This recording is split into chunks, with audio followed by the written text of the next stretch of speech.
Buenas noches, que Dios les bendiga a cada uno de ustedes. Gracias por acompañarnos en esta oportunidad. Estamos nuevamente con la edición de nuestro programa Fe Cristiana y Actualidad. Y hoy me encuentro aquí acompañado con mi hermano Pablo Cortés y en compañía también de la producción de Jorge Carrizo. Dios les bendiga. Gracias por acompañarnos. Pablo, ¿cómo estás? Aquí estamos bien en esta noche en la 103.7, radio exclusiva. No te muevas del dial que hay mucho para vos. Tenemos temas, tenemos testimonios y mucho más. Así es, hoy vamos a estar conversando un tema muy particular. Vamos a conversar un poco sobre la iglesia.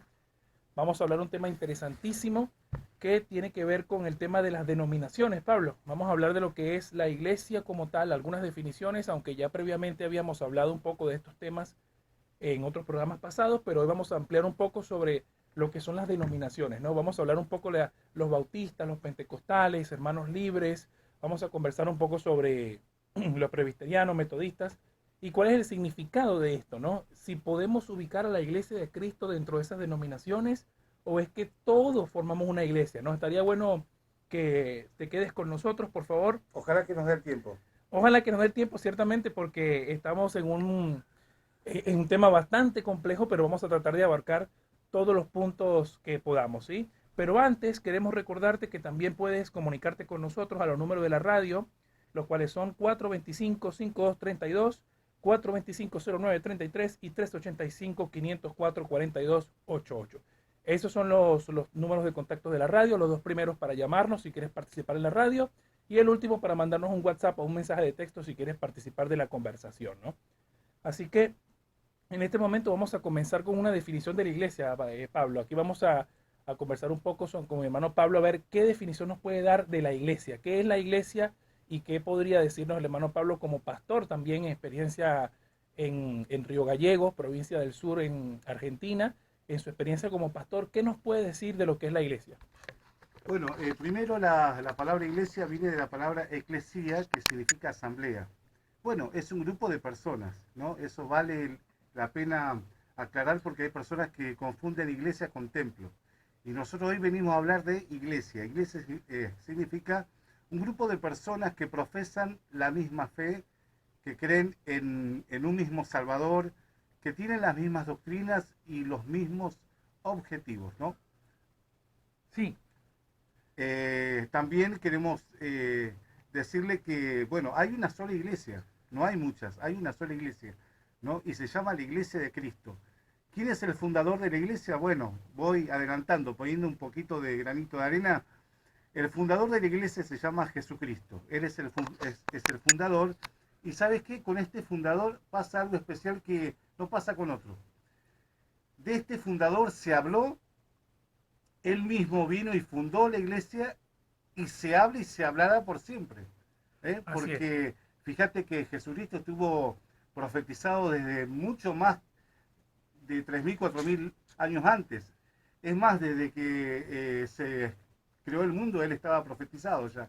Así que, bueno, eso es. Así es. Bien, con esa definición de la iglesia es importante también destacar lo siguiente, ¿no? Tenemos que hablar de la iglesia con respecto a su alcance, ¿no? A su alcance y a su, digamos, a su estructura como tal, ¿no? Porque, como bien decía Pablo, normalmente la iglesia se ha asociado con lo que es el templo, con lo que es el edificio, con lo que es, vamos a la iglesia el domingo, vamos a la iglesia en Semana Santa, vamos a la iglesia en Navidad, en ciertas fechas particulares. Y es importante saber que la iglesia tiene un alcance y tiene un espectro, ¿sí? Vamos a decirlo, si lo podemos decir así, un espectro, o mejor dicho, un aspecto, ¿no? Un aspecto visual y un aspecto no visual. ¿Qué quiere decir esto? Es la iglesia visible y la iglesia invisible. Pero también hablamos de la iglesia universal y de la iglesia local. Y yo quiero referirme a un texto bíblico. Vamos a comenzar, como bien decía Pablo, ¿quién fue que fundó la iglesia? ¿No? La iglesia, ¿dónde empieza a existir?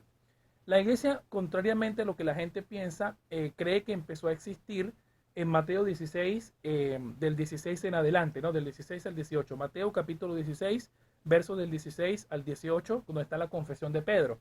Dice la palabra de Dios. Respondiendo Simón Pedro le dijo, tú eres el Cristo, el Hijo del Dios viviente. Entonces le respondió Jesús, bienaventurado eres Simón, hijo de Jonás, porque no te lo reveló carne ni sangre, sino mi Padre que está en los cielos. Y yo también te digo que tú eres Pedro, y sobre esta roca edificaré mi iglesia, y las puertas del Hades no prevalecerán contra ella. Aquí en este texto lo que estamos viendo es una promesa de una edificación, ¿sí? La iglesia tiene muchas metáforas en las cuales ella digamos, se le trata de explicar, ¿no? Primero aquí Jesús nos dice, va a edificar la iglesia, como si se tratara de un edificio, ¿no? Como si se tratara de algo que él va a edificar. También la iglesia, la Biblia nos habla que la iglesia es un cuerpo. Se habla de la iglesia como novia, como esposa de Cristo, ¿no? Hay varias figuras literarias que son interesantes, pero yo quiero detenerme en este primer texto porque también se suele utilizar este texto para decir que Pedro es la roca sobre la cual se edifica la iglesia. Y la verdad que uno de los principales exponentes de este texto así son nuestros amigos católicos que dicen que Pedro es el primer papa, ¿no? Con respecto a este texto y utilizan este pasaje para justificar el papado bíblico, ¿no? Como decir, mira, el papado es bíblico, ahí está el texto. Pero en definitiva, si nosotros hacemos una exégesis del texto en su lenguaje original, inclusive, y vemos que realmente esta postura, esta interpretación de Pedro como la roca, no fue apoyada por algunos de los principales padres de la iglesia, ¿no? Que fueron los primeros discípulos de los apóstoles, donde claramente se dice que la palabra Pedro, que bien es cierto significa piedra, pero la palabra roca significa masa de roca grande, una masa grande, enorme, ¿no?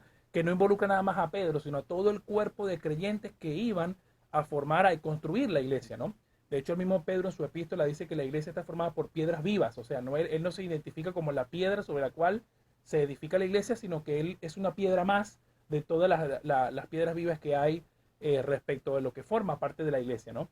Así que la iglesia aquí se promete y se cumple en Hechos capítulo 2, el día de Pentecostés, cuando el Espíritu Santo desciende sobre los primeros apóstoles, digamos, sobre los apóstoles, allí nace la iglesia. ¿Por qué? Porque ahí empieza, la iglesia nació con 3.000 miembros, ahí empieza la primera predicación, el primer sermón, los primeros milagros de la iglesia, cuando ya Jesús ascendió al cielo y está el poder del Espíritu Santo que sigue operando hasta el día de hoy, ¿no? Entonces, ese es un resumen histórico que podemos ir muy por encima, ¿no? Porque de verdad que hay mucho para decir de la historia, pero O podemos ir sea, diciendo eso. ¿dónde empezó? En Jerusalén. Ahí Así fue es. el lugar geográfico, ¿no? Jerusalén. Muchos dicen, no, comenzó en Roma. No, no, en Roma no comenzó. En Jerusalén, primero con 120 personas, después Pedro predicó, quedó un fruto tremendo de 3.000 personas, pero eran hombres. O sea, creo que eran más, dicen algunos, ¿no? Que eran más de 6.000, 7.000. Después la otra predica eran 5.000 hombres. En total, una mega iglesia para esos tiempos, sin tener edificios, sin tener una cobertura, así como hoy podemos ver de congregaciones grandes. Ellos estaban ahí siendo iglesia, aunque no tenían edificio. Así es, y particularmente respecto a esta definición del edificio como tal, es algo que se desarrolla siglos después, ¿no?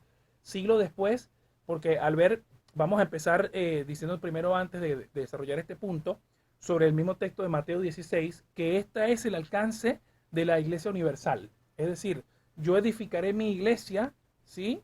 Que es la iglesia, se refiere aquí Jesús al alcance universal, es decir, los creyentes en todos los tiempos y todas las épocas y todas las historias de aquí hasta que se acabe el mundo, ¿no? Y por supuesto, la iglesia en este sentido abarca el aspecto universal, ¿no? Y el aspecto local se refiere a la comunidad de creyentes que en un territorio específico han creído las verdades fundamentales del Evangelio, que ya vamos a hablar también de eso, ¿no? Porque por ahí no podemos decir que todos somos iglesia si no compartimos las verdades fundamentales cristianas. Por ejemplo, yo tengo un amigo que es un pastor colombiano llamado David Amet, y yo soy iglesia con él, a pesar que estamos a miles de kilómetros lejos, pero él tiene su congregación, yo estoy en otra congregación, pero los dos somos miembros de una iglesia, ¿no? ¿Cuál iglesia sería esta? La iglesia universal, allí. La Universal, iglesia ahí está, universal. la iglesia Sí, universal.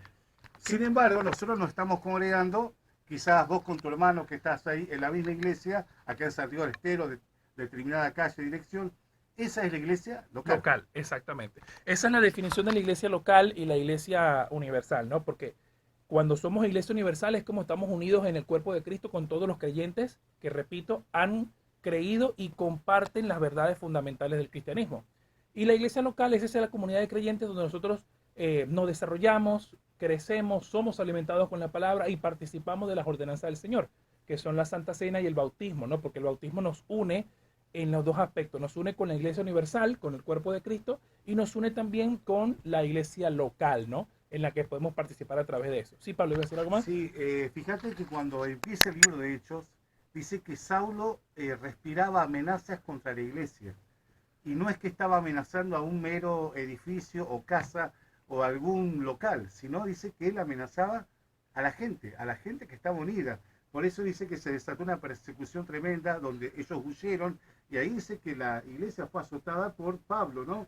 Dice que él los metía en la cárcel, los torturaba a las mujeres, a los hombres. Y ahí es donde podemos ver que la iglesia nunca se vio como edificio, sino como personas que estaban unidas con un mismo objetivo.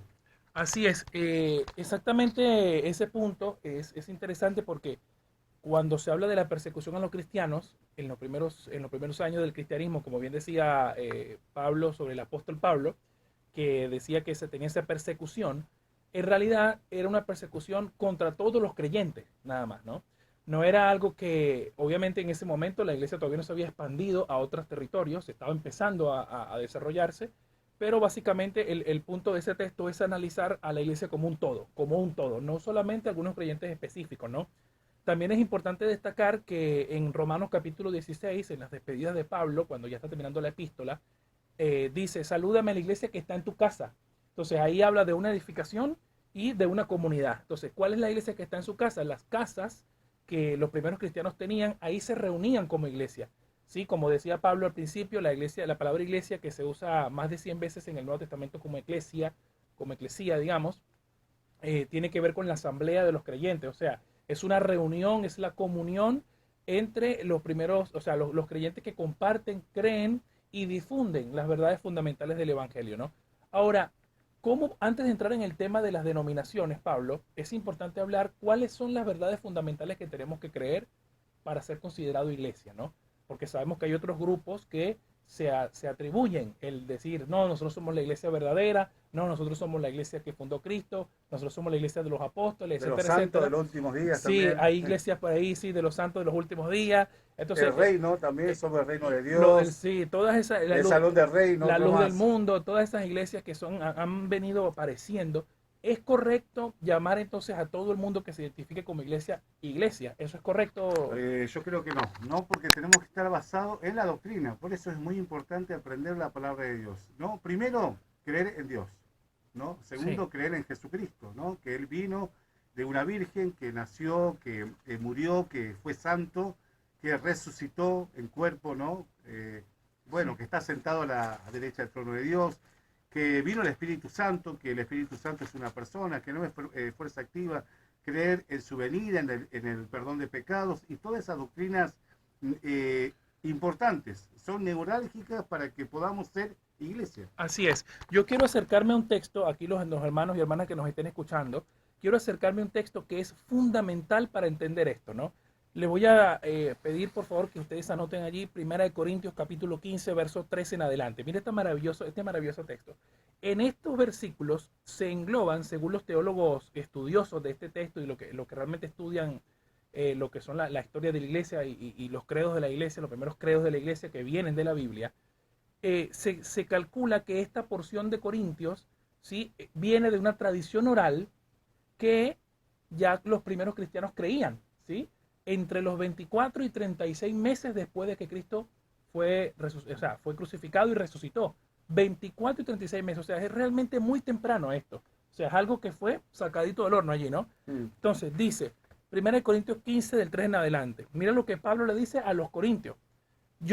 Porque primeramente les he enseñado lo que yo mismo recibí, que Cristo murió por nuestros pecados, conforme a las Escrituras, primera verdad fundamental, que fue sepultado y que resucitó el tercer día, conforme a las Escrituras, y que apareció a Pedro y después a los 12. Después apareció a más de 500 hermanos a la vez, los cuales muchos viven aún. O sea, esto es importante resaltarlo porque si los corintios tenían todavía dudas, podían ir a más de esos hermanos que estaban vivos todavía y consultarle su testimonio ocular, ¿no? Y otros ya duermen, en referencia a que ya murieron, ya partieron con el Señor. Después le apareció a Jacobo, después a todos a todos los apóstoles, y al último de todos, como a un abortivo, me apareció a mí, porque yo soy el más pequeño de los apóstoles, que no soy digno de ser llamado apóstol, porque perseguía la iglesia de Dios. Mira esto, ¿no? ¿La iglesia de quién? De Dios. Pero por la gracia de Dios soy lo que soy, y su gracia no ha sido en vano para conmigo. Antes he trabajado más que todos ellos, pero no yo, sino la gracia de Dios conmigo. Entonces yo quiero detenerme aquí en este texto porque es importante que sepamos que lo primero que tenemos que creer para ser iglesia es que Cristo vino a morir por nuestros pecados. fue sepultado y resucitó entre los muertos para confirmar que Dios vindicó las palabras que Jesús dijo y predicó durante el tiempo que estaba con nosotros. La otra verdad fundamental es la Trinidad. Si nosotros no creemos que Jesús es Dios encarnado, estamos en problemas, ¿no? ¿Por qué? Porque solamente Dios es perfecto. No hay hombre sobre la faz de la tierra que se haya mantenido sin pecado, sin justicia, digamos, sin injusticia, perdón, y sin algún defecto, ¿no? De manera que el sacrificio de Jesús tenía que ser sí o sí perfecto y que satisfaciera la justicia de Dios el Padre para con el pecado y así poder otorgar salvación. Lo otro que tenemos que creer también es que Jesús va a venir una segunda vez. Hay una segunda venida. Él prometió que volvería. ¿Sí? Eso es otra verdad fundamental en la cual la gran mayoría del ámbito cristiano cree, ¿no? Inclusive los que no compartimos por ahí ciertas doctrinas de orden secundario, que ya vamos a conversar de eso, creen también que Jesús va a volver por segunda vez, ¿no? Entonces, para resumirlo así, antes de que mi hermano Pablo comience con el tema de las denominaciones, es para ser considerado iglesia tenemos que reconocer primero que Jesús vino a morir por nuestros pecados, lo cual indica que es nuestro Salvador y que necesitamos de Él para ser salvos. Fue sepultado y resucitó entre los muertos. Va a venir por segunda vez, ¿sí? Y que existe por gracia y también, o sea, pero existe por un Dios trino, ¿no? Padre, Hijo y Espíritu Santo, que también lo vemos en Mateo 28, 19 y 20, donde vemos también que hay una fórmula de bautismo allí que Jesús dice que tenemos que bautizarlos en el nombre del Padre, del Hijo y del Espíritu Santo, confirmando la unión sustancial que hay en el Dios Trino, ¿sí? Y todo lo que es la Trinidad también, entender que Jesús es Dios encarnado, que es el Hijo de Dios que vino a quitar el pecado del mundo, pero que su sacrificio se mantuvo sin mancha. Entonces, por esa razón ahí, Él compró con su sangre la iglesia, como dice Pablo en Efesios, Él compró con su sangre la iglesia. Entonces, son estas verdades fundamentales. Ahora, hay doctrinas que son de segundo orden, ¿no? Por allí, que por ahí sí estamos en algunos están en acuerdo, otros no, otros practican la forma de orar sentado, orar de pie, bautizar en el río, en el mar. Entonces, hay muchas otras prácticas que ahí vamos a ir desarrollando que en efecto sí son de orden secundario, ¿no? Que no significa que no sea cristiano por creerlas o que se vaya a perder su salvación por creerlas, ¿no? Bien, bien. Mandamos saludos a las personas que nos están escuchando. Vamos a hacer un paréntesis. Hay un temita musical que hemos preparado con mucha atención y con mucha dedicación. Este tema habla de cómo tiene que ser una iglesia. Y dice, ¿no? René González, que es un tremendo ministro, pastor, dice que él quiere una iglesia que ama al perdido, que sane las heridas, que no condene, que levante. Y yo creo que como personas que formamos una iglesia, tenemos que ser misericordiosos, tenemos que ser bondadosos y amar al prójimo como a uno mismo. Entonces, antes de ir a disertar sobre esto, vamos a escuchar el tema de René González, Iglesia. ¿No? Señor Jesucristo quiere que sea la iglesia misericordiosa, que tenga paz, que tenga verdaderamente la confianza en Él, ¿no? Recordamos a todos los que nos escuchan, la comunicación con la radio, puede llamarnos al 425-5232, 425-0933 o escribirnos un mensaje por WhatsApp al 385-504-4288. Tenemos muchas preguntas, Omar, ¿no? ¿Es Sí, importante una iglesia? ¿Es importante concurrir? ¿Es si quiero o no quiero? ¿Si me gusta la gente? ¿Si no me gusta? Bueno, esa pregunta podría responderla. sí, por supuesto. Es una pregunta muy pertinente, Pablo. Y recién habíamos dicho en el primer segmento del programa, antes de la adoración, que la iglesia está formada por un cuerpo, ¿no? Pero un cuerpo, el cuerpo de Cristo es lo que es la metáfora de eso, ¿no? Pero ¿quiénes son los que son la iglesia? La comunidad de creyentes. Entonces, la comunidad de creyentes son personas que son totalmente falibles. ¿Qué significa esto? Las personas pueden tener errores, los cristianos pueden tener defectos, digamos, y los cristianos no es que sean, una vez que pasan a ser cristianos, son personas perfectas. Por supuesto que vamos a estar trabajando constantemente en aquellos detalles de nuestra vida que por ahí Dios quiere transformar y renovar. Y por ahí es importante saber que el cuerpo de Cristo reunido es donde hay bendición. Es donde hay bendición. Cuando uno viene a una iglesia, ¿no? Por ejemplo, te predican la palabra, te invitan a una iglesia, entonces uno viene con muchas malas mañas, ¿no? Viene mentiroso, engañador, adúlteros, yo qué sé, de todos los pecados que se te ocurran. Entonces Dios tiene que empezar a procesar esa vida mediante el Espíritu Santo y comienza el proceso de la santificación. en ese lapso pasa tiempo, no es que en un día estás y ya te toca con la varita mágica, como decía un hombre, Señor, tócame con tu varita mágica. No, Dios no tiene varita mágica, Dios tiene el poder del Espíritu Santo. Así es. Hay un texto bíblico que es fundamental, ¿no? Porque hay que decir, bueno, pero Dios, hay que contestar esta pregunta.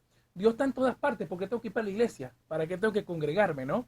Y aunque es cierto que Dios está en todas partes, una cosa no tiene nada que ver con la otra, porque son dos conceptos totalmente distintos, ¿no? La omnipresencia de Dios no limita que la iglesia tenga que reunirse, no es porque vamos a encontrar a Dios enclausurado ahí en una iglesia, en un templo, ¿no? Sino porque ahí es donde nosotros recibimos lo que es hacemos primero la obediencia de reunirnos tal como los primeros cristianos lo estipularon, ¿no? Los primeros cristianos estipularon que se reunían, partían el pan, compartían alabanzas, reunían ofrendas, ¿sí? Para poder sostenerse entre ellos, ayudaban a los necesitados, y ahí es donde recibían palabra de Dios, porque la palabra de Dios viene siendo para el cristiano el nutriente, ¿no? Lo que nutre al cristiano para alimentarse y participar, como bien dijiste, Pablo, del proceso de santificación. La santificación y la justificación son dos cosas distintas. La justificación es cuando recibimos la salvación de Jesús, donde somos declarados justos delante de Dios el Padre por la sangre de Cristo, ¿no?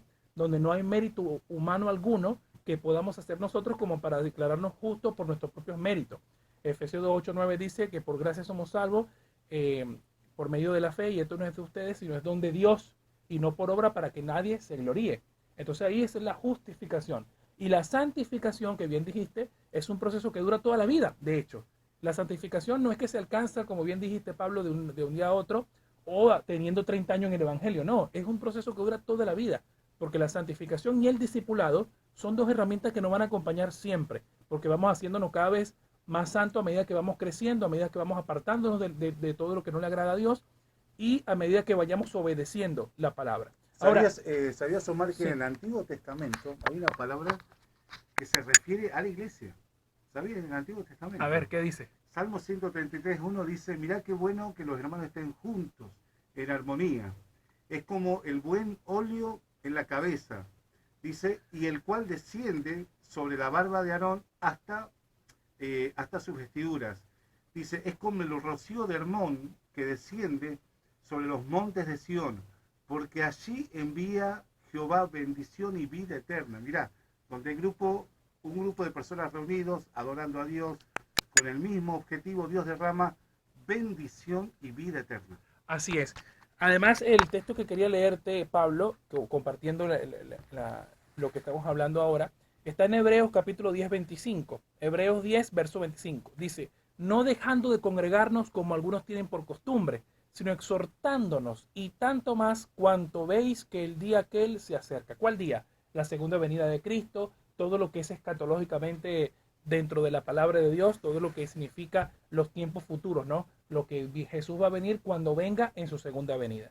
Por eso es importante, mi querido amigo y amiga que nos está escuchando, que usted se congregue, busque una iglesia, porque ahí es donde usted recibe bendición, donde recibe ánimo, donde recibe exhortación, donde se nutre con la palabra, donde se mantiene como un carbón encendido, ¿no? Porque a mí me gusta mucho ilustrar este ejemplo que mi pastor en Venezuela, Eusebio Cortés, que le mando un saludo, no debe estar escuchando ahora, si no nos va a escuchar después en YouTube, me decía que la iglesia son como carbones, ¿no? Como carbones encendidos, y cuando alguien deja de congregarse, o sea, parte del cuerpo de la iglesia y deja de ir a la iglesia, todo eso es como un carbón, viste, que se sale del fuego y permanece encendido un tiempo hasta que se apaga, ¿no? Entonces, mientras que los cristianos estemos juntos, orando los unos por los otros, no viéndonos nuestros defectos, no viéndonos nuestras imperfecciones, no criticándonos entre nosotros, no haciendo chisme, comentarios o lisonjas entre nosotros, ahí nos vamos a mantener como un fuego encendido. Entonces, hoy en día la iglesia tiene que aprender estas verdades, porque la gente que es no creyente está viendo a la iglesia, está viendo si en verdad la gente está siendo transformada, está viendo si de verdad son cristianos. Entonces por ahí dice, mira, viste, yo te dije que era cristiano, ¿no? y mira cómo se comporta, mira cómo habla, mira cómo anda. Entonces el testimonio también forma parte, ¿no?, de la transformación del cristiano dentro de la iglesia. Tenemos un propósito grande, ¿no? De demostrar y mostrar a la gente el amor de Dios. Entonces, como iglesia tenemos ese gran propósito. Sin congregarnos, ¿sabes? Es como cuando te falta combustible en tu moto, en tu auto. Cuando ya te falta combustible, ¿dónde vas? A una estación de servicio. Bueno, la estación de servicio del alma es la iglesia. Es la iglesia. Aquí recordamos a todos nuestros oyentes nuevamente los números de contacto para que participe. Por favor, participe, queremos escuchar su opinión, sus comentarios. Puede llamarnos al 425-5232, 425-0933 o escribirnos un mensaje de WhatsApp al 385-504-4288. Queremos escucharlo, queremos saber de usted, a ver qué opina de esto que estamos explicando. Sí, sabes, Omar, que nosotros estamos predicando, ¿no? Estamos ministrando, evangelizando los días sábados en la Plaza Libertad, 21 y 30 horas, y los días lunes, 21 y 30 horas. A lo largo de todo este tiempo que estamos ahí predicando, vimos personas, jóvenes, adultos, gente mayor también, que hace años no se congregaban en las iglesias, o sea, que dejaron su iglesia por X razón, hoy están solas en sus casas y están heridas. Y hemos podido ministrar, hemos podido hablar a que vuelvan. Y si no es en esa iglesia, pero que vayan a otra, pero que no se enfríen, porque cuando uno se enfría, se endurece, ahí las cosas se empiezan a poner terribles. Por eso es importante, te hablamos por conocimiento de causa, que tenés que congregarte, no seas vago, vaga, congregarte, que Dios te va a bendecir. Dios está en todas partes, pero se manifiesta en su iglesia. En su iglesia. Sí, aparte es importante saber que la casa de Dios es la iglesia, ¿no? La iglesia junta, la iglesia unida. Esa es la casa de Dios y el cuerpo de Cristo. Ahora vamos a desarrollar el tema de las denominaciones, Pablo, que no hemos hablado un poco del tema de las denominaciones en este segundo segmento. Es importante saber que mucha gente pregunta, bueno, pero ustedes los evangélicos tienen tantas divisiones porque unos son presbiterianos, otros son metodistas, otros son bautistas, pentecostales, hermanos libres, hermanos congregacionalistas, y etcétera, etcétera, etcétera. Y es importante saber que a veces la gente confunde lo que es la iglesia institucional, o sea, como organización, como un cuerpo colegiado, y la iglesia universal que la acabamos de explicar ahí en el texto, ¿no? Porque si nosotros volvemos a la definición inicial, todo aquel que confiesa que Jesucristo es su Señor y Salvador, cree que vino en carne a morir por nuestros pecados, cree que nació de una virgen, cree que resucitó entre los muertos después de haber sido sepultado y que va a venir por segunda vez, y cree estas verdades fundamentales, así de simple, porque no hace falta que usted sea un teólogo o que sea, no sé, tenga un doctorado en Biblia o en cualquier estudio avanzado. Simplemente una persona que pueda ser capaz de entender esto y recibirlo ya forma parte del cuerpo de Cristo y de la iglesia, ¿no? Si usted le pregunta a un pentecostal, a un bautista, a un libre, a un congregacionalista, a un metodista, a un presbiteriano y entre otras denominaciones cristianas, si creen estas verdades, todos te van a decir que sí. Todos te van a decir que sí, o sea, sí, todos creemos en esas verdades. Simplemente que las denominaciones tienen sus propias confesiones de fe. Y vamos a hablar un poco sobre eso. Las confesiones de fe es como decir el catecismo de la Iglesia Católica. Es un resumen de las doctrinas que esa denominación cree y comparte, ¿no? Pero que también forman parte de su propia expresión de fe. Es decir, si a mí me gusta saltar y brincar cuando estoy adorando a Dios y a un hermano de otra denominación lo ve como que lo ofende, cree que no es así como debe adorarse a Dios, no debería haber ningún desacuerdo mayoritario en ese sentido. Él no se va a perder ni yo me voy a perder por eso, ¿sí? Sin embargo, es importante destacar que estas pequeñas diferencias, por así decirlo, no son vinculantes a la salvación. ¿Sí? Son matices. Mirá, me ha tocado a lo largo de los años que tengo en el Evangelio, me ha tocado compartir y también convivir con gente, por ejemplo, de las iglesias congregacionalistas. No sé si la escuchaste nombrar. Son bien estructurados, tienen una forma muy tranquila de alabar a Dios, van vestidos de una forma, bueno. Después me ha tocado convivir y que, bueno, yo nací en una iglesia bautista, después pentecostales ortodoxos. Bueno, y ¿sabes qué? Hay matices, pero hay personas que creen que tales son mejores que los otros, o que los otros son mejores que... No, nadie es mejor que nadie, solamente Dios conoce el corazón. El hombre ha puesto estructuras. Me acuerdo que una vez fui a predicar en una congregación donde las mujeres usan velo. Sí. Sin velo no podés pasar a esas iglesias. Entonces, bueno, fui con mis hijas que no tenían velo, me acuerdo, y le ponían ahí un velo directamente, pum, se lo achuntaban para que estén bien con Dios. Bueno, yo aún así estuve ahí, prediqué, y bueno, soy abierto. Ellos tienen su costumbre, no los voy a juzgar. El que conoce el corazón es Dios, pero no tenemos que ser división, ¿cómo se llama? Ser división. Cada uno tiene su forma, pero tenemos sobre todo que amar a Cristo. Así es. Lo importante de esto, lo que vamos a reconocer ahora es que si nosotros hacemos un estudio exhaustivo de la iglesia primitiva, nosotros nos vamos a dar cuenta que las iglesias eran independientes de ellas. No había una estructura monárquica como una sola cabeza donde gobernara universalmente todas las iglesias. Eso no existió en los primeros siglos de la iglesia, ¿no? Eso es importante destacarlo.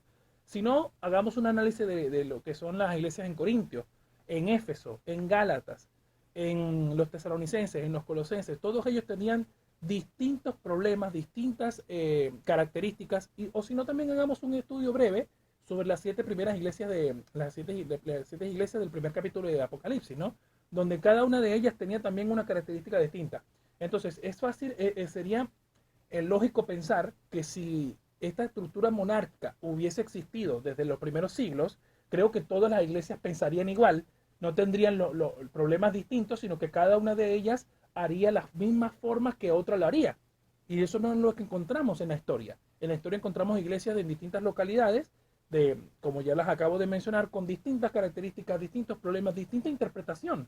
Porque incluso los tesalonicenses tenían un entendimiento, digamos, bastante deficiente de lo que era la segunda venida de Cristo. Por eso Pablo escribe. Por eso si usted lee el 1 Tesalonicenses, usted se va a dar cuenta que es una epístola totalmente escatológica. Habla exclusivamente de la segunda venida de Cristo, de la manifestación del anticristo, porque ya se habían insertado dentro de los tesalonicenses falsas doctrinas. Igual Juan escribe a la iglesia también, ¿no? Diciendo, no, pasa Judas, todos ellos escriben a distintos problemas que ya se venían manifestando en distintas áreas de la Asia Menor, donde se desarrolló la iglesia primitiva. Digamos. Pregunto, ¿es normal que en una congregación, que en una iglesia local haya problemas, haya dificultades, haya pruebas? ¿Es común o es anormal? No, a mí me parece que es común. Es común. Es común. Yo quiero, vamos a utilizar una parábola de Jesús. Cuando Jesús habló sobre el trigo y la cizaña, dice que el labrador fue a sembrar, ¿sí? Y sembró trigo y fue y esperó el tiempo. Cuando regresó, habían crecido juntamente el trigo y la cizaña. Los labradores estaban diciéndole al sembrador, Señor, ¿de dónde ha crecido esta cizaña? Porque usted sembró trigo. ¿Qué dice el labrador? No, ¿esto lo ha hecho quién? Un enemigo. Ellos dicen, ¿querés que la cortemos? No, no la cortes, porque no sea que cortando la cizaña, cortes también el trigo, ¿no? Entonces yo creo que en esa frase analicemos lo siguiente. Cuando queremos cortar de raíz a una persona que está trayendo problemas a la iglesia, podemos ofender el testimonio de los que están bien fundamentados y podemos cortarlos a los dos de la congregación. Entonces hay que tener mucho cuidado. ¿Es normal que suceda esto? Sí, es normal que suceda. Porque como decimos anteriormente, la iglesia está formada por una comunidad de creyentes falibles. Podemos equivocarnos, podemos tener actitudes que a otros les ofenda. Dice Romanos 14 que tenemos que recibir tanto a los débiles en la fe como a los fuertes, ¿sí? Tenemos que tratar a nuestros hermanos como a Cristo mismo, porque dice también Jesús que si lo vemos con necesidad de agua, de hambre, de vestido, tenemos que hacerlo como si lo estuviéramos haciendo por Cristo, ¿no? Porque él dice, si lo hiciste por uno de mis pequeñitos, por mí lo hiciste. Esas son las palabras de Jesús. Entonces, perdón, evidentemente que sí se van a seguir inmiscuyendo problemas en la iglesia. ¿Sabes dónde hay iglesias, Omar, que no hablamos de esta iglesia? Pero son muy importantes. En los sectores donde están privados la libertad, en las cárceles. Hay miles de creyentes, es más, los que son acusados de homicidio, violación y todo eso, ¿sabes? Que piden ir, por favor, al pabellón de los cristianos. Porque saben que los otros pabellones le puede pasar cualquier cosa. Pueden ser violados, pueden ser asesinados, pero todos piden. En el caso de los rugby, ¿te acordás de esos, sí, de esos chicos? Pedían, por favor, ir a un pabellón cristiano y que los ministre un pastor. Fíjate en qué situaciones muchas veces tenemos que estar para buscar de Dios. No hace falta estar en esa. Ahora es el momento de buscar a Dios, y Dios está ahí esperando a que abra la puerta de tu corazón para que seas parte de esto maravilloso que es la iglesia. Así es. Yo quiero cerrar el tema un poco sobre las denominaciones, ¿no? Porque dices, bueno, pero ¿por qué tantas denominaciones? ¿Cuántas hay? ¿Cuántas hay? Bueno, en realidad hay exactamente una enciclopedia cristiana. En este momento no estoy recordando el nombre, me agarraste justo, Frebas, es una pregunta pertinente. Hay una enciclopedia cristiana que yo les prometo que les voy a conseguir para el próximo programa el nombre y del autor, donde se hace un estudio serio de cuántas denominaciones protestantes hay, ¿no? Pero ojo, cuidado, porque también hay denominaciones católicas. También hay denominaciones católicas y denominaciones coptas, denominaciones ortodoxas. O sea, el mundo protestante evangélico no es el único que tiene denominaciones. Todo el espectro cristiano tiene denominaciones dentro de su núcleo principal, ¿no? Eh, Se calcula que dentro de las denominaciones evangélicas hay alrededor de 35.000 a 36.000 denominaciones. Sin Sí, embargo, muchísimo. pero esto es a nivel general, ¿no? Sin embargo, este mismo dato nos arroja que hay inclusive entre las principales creo que hay 21.000, 22.000 denominaciones principales, ¿no? Dentro del catolicismo creo que hay 17.000, entre 11.000 y 17.000 denominaciones dentro del catolicismo histórico, ¿no? Y después de ahí le siguen los coptos y los orientales que tienen otras tradiciones, otros ritos, ¿no? Que no comparten necesariamente las mismas doctrinas. Y esto, ¿por qué es así? Uno podría decir, ¿por qué esto es así si Jesús oró en Juan 17, Padre, que sean uno como tú y yo somos uno? Yo podría hacerte una pregunta, ¿cuántos son Jesús y el Padre? Son uno, Son uno, pero ¿cuántos son en persona? dos. Entonces son dos. Claro. Entonces, ¿qué significa eso? Que ¿Qué? podemos ser dos o tres o Sí, más, sí, pero que seamos unos en qué? En esencia. en esencia. En esencia, que compartamos fundamentalmente las verdades fundamentales del cristianismo. Ninguna persona en la faz de la tierra piensa igual que otra. No, y ninguna tiene todas las verdades. Nadie puede decir, yo tengo todas las verdades, soy ultra perfecto 100%. No, todos tenemos margen de error, porque somos falibles, ¿no? Sí, además la iglesia, mire esto, la iglesia es el cuerpo de Cristo, de un Dios infalible, pero compuesto por personas falibles, ¿sí? ¿Dónde tenemos más diferencia? Normalmente en la escatología. Muchas de las diferencias nuestras son cómo va a ser la segunda venida de Cristo, si se va a producir un arrebatamiento o no, la gran tribulación, qué es lo que va a ocurrir. Entonces ahí es donde mayormente se ataca la diferencia porque ciertamente el tema de escatológico es un tema bastante amplio para estudiar y ninguna iglesia histórica inclusive se ha puesto de acuerdo en todos los puntos que se señalan, ¿no? En la escatología, que está bueno que dediquemos un programa de eso sobre la segunda venida de Cristo, ¿no? Es importante hablarlo porque es una verdad fundamental. Jesús va a venir por segunda vez, Él lo prometió.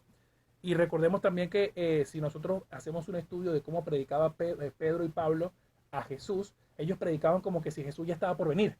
Ellos, por ejemplo, Pedro decía, no tomen la tardanza del Señor, la tardanza del Señor, es decir, digamos, como que se está tardando, sino que Él es paciente para que todos lleguen a arrepentimiento y a conocerlo a Él y aceptarlo antes de que Él venga. Porque una vez que venga, ya vino, o sea, ya fue. Entonces es importante que el tiempo de la gracia lo aprovechemos. Dice la Biblia que tenemos que redimir bien el tiempo, ¿no?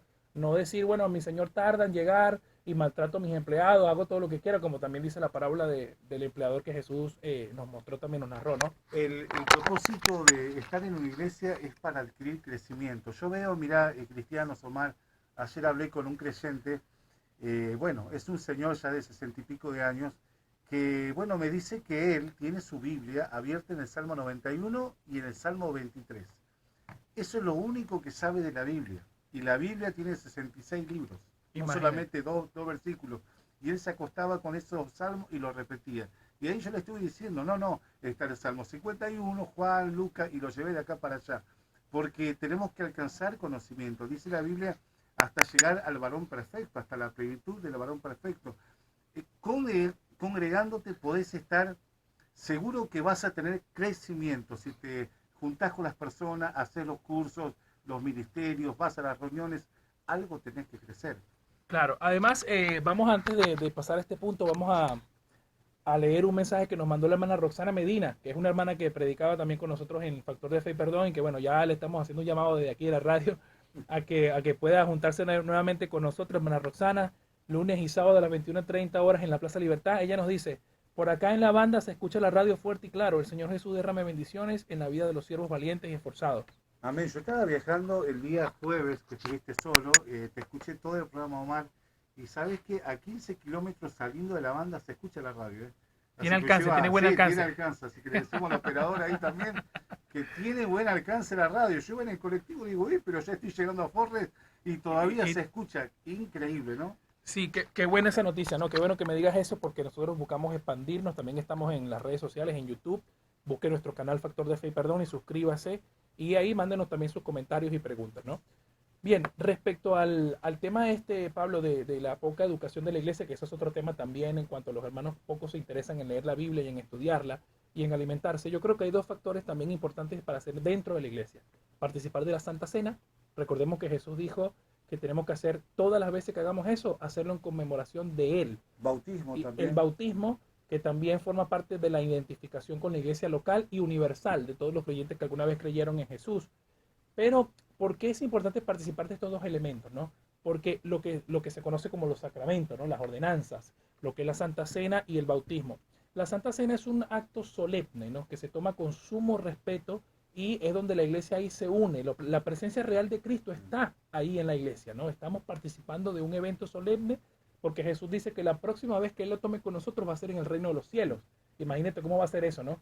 Entonces, siempre dice, y Pablo también dice que cuando se reúnan los corintios a hacerlo, reúnanse para lo mejor, no para lo peor, para lo mejor.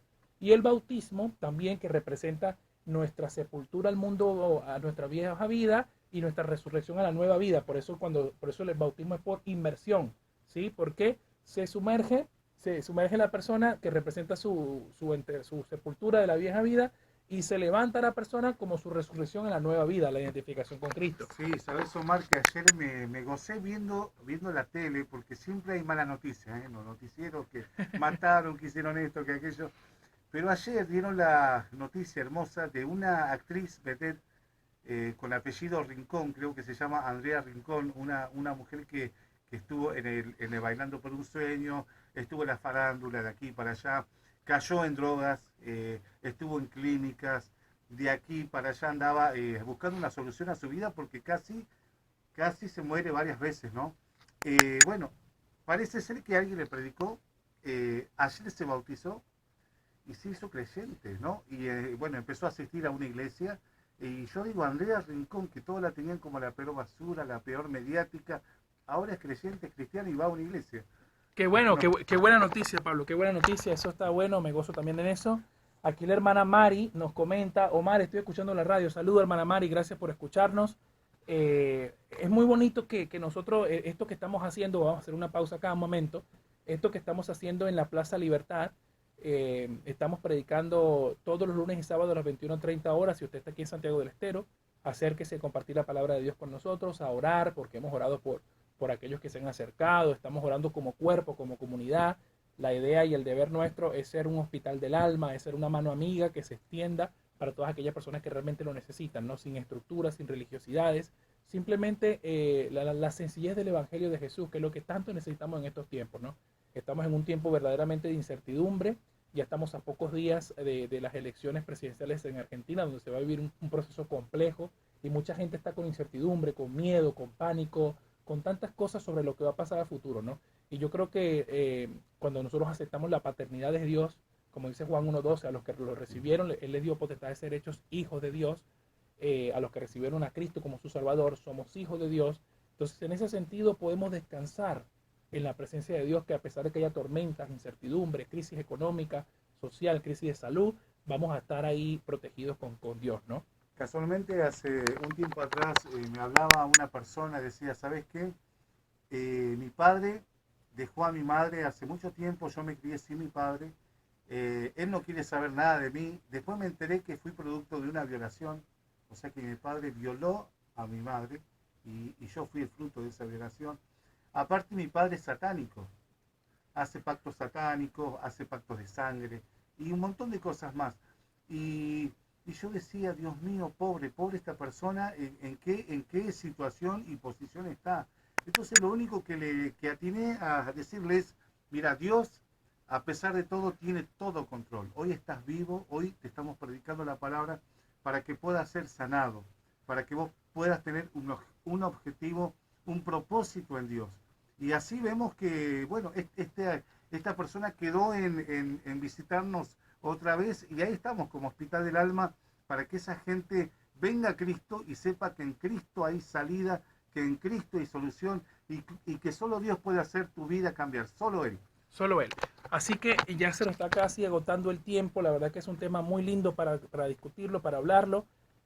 Antes de que empecemos a discriminar y señalar a qué iglesia ir, tenemos que conocer exactamente lo que es la iglesia. Por eso habíamos compartido inicialmente las definiciones y que usted al aceptar esta verdad, acérquese a una iglesia donde la palabra de Dios sea predicada correctamente, donde verdaderamente Dios le toque su corazón y pueda ser nutridos, ¿sí? Con responsabilidad, con ese amor al prójimo que debemos tener los discípulos de Cristo. Yo quiero compartir un texto bíblico que también me parece de mucha utilidad reflexionar, lo que es Juan 13:35. Juan 13:35, en esto conocerán que son mis discípulos, en que se amen los unos a los otros. El amor es la evidencia más clara de que el Espíritu Santo está en usted. El amor incondicional, es decir, yo no tengo que poner condiciones a alguien para quererlo, para amarlo, para aceptarlo, sino que a pesar de que esa persona me haya hecho daño, me haya maltratado, que yo sé que se dice fácil, ¿no? Pero no es tan fácil como parece, por eso solamente Cristo lo puede hacer posible, porque si fuera por nuestra propia fuerza, la verdad que seríamos los primeros en lanzar la primera piedra, ¿no? Y hasta más. Así que en este corto tiempo que ya nos queda, antes de pasar a la última adoración, yo quiero que tomar en cuenta eso que Pablo acaba de decir y decirte lo siguiente: la denominación real es cristiano. Todos los que nos identificamos con Cristo es la denominación verdadera. La iglesia verdadera es la que acepta estas verdades que acabamos de compartir. Que Cristo vino a morir por nuestros pecados, que es nuestro Señor y Salvador, nacido de una virgen, murió, fue sepultado, resucitó entre los muertos para darnos vida eterna y que prometió volver por segunda vez por los suyos, por su iglesia, por la que Él compró con la sangre preciosa. Si tú quieres formar parte de esta verdadera iglesia, de esta iglesia pura, santa, que Dios ha lavado con su sangre, yo te quiero pedir ahí donde tú estás escuchando esto, a los remiseros, a los que están haciendo guardias nocturnas, a los que hoy empiezan a trabajar en este momento, para que reciba la bendición de Dios y pueda ser un antes y un después en tu vida.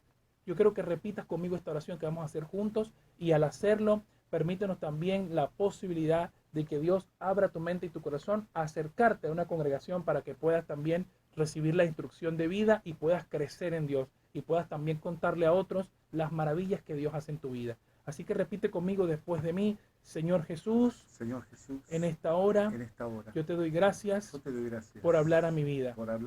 Gracias, Señor, porque nada es casualidad. Y yo te estoy escuchando porque tú quieres hablarme hoy. Yo me arrepiento de mis pecados, de mis fallas, de mis errores. Sé, Señor, que moriste por mí en la cruz del Calvario y resucitaste al tercer día. Yo te acepto como mi único y suficiente Salvador. A partir de hoy, entra en mi vida, cámbiala. Yo soy tu iglesia. Ven, Espíritu Santo, a morar en mí desde hoy y para siempre. En el nombre de Jesús. Amén. Si usted hizo esta oración, dice Romanos 10:9-10, que si confiesas con tu boca que Jesús es el Señor y crees en tu corazón que Dios lo levantó de los muertos, serás salvo. Porque con el corazón se cree para justicia, pero con la boca se confiesa para salvación. Ese es el requisito, mi querido amigo y amiga que nos escucha. A veces nosotros nos gusta complicarnos la vida, complicar las estructuras, los requisitos, las tradiciones y muchas otras cosas que Dios no nos mandó a hacer. Simplemente abrir nuestro corazón y nuestra mente para que el Espíritu Santo, el Espíritu de toda verdad, nos guíe. Vamos al segundo tema musical. Este tema me tocó mucho, lo conozco hace mucho tiempo, ¿no? Y es un tema de Annette Mono, se llama Me diste una razón. Y una de las cosas que Dios quiere hacer en tu vida, darte una razón para vivir. No son las drogas, no es el alcohol, no es quizás esa pareja perdida. La razón principal se llama Jesucristo.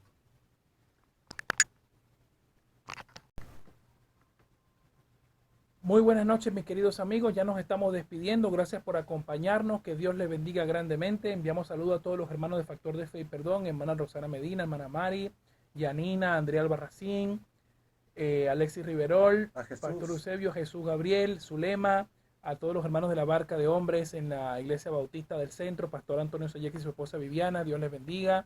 ¿A quién más quiere saludar, Pablo? Bueno, saludo también a mi madre, a mi sobrino, que ya le sacaron los puntos del pie. Realmente fue una operación bastante complicada. 4 horas de operación, pero todo salió bien. Bueno, que Dios le bendiga. Gracias por acompañarnos. Y la cita es el próximo jueves a las 21 horas por aquí, por Radio Exclusiva 103.7 FM. Chao.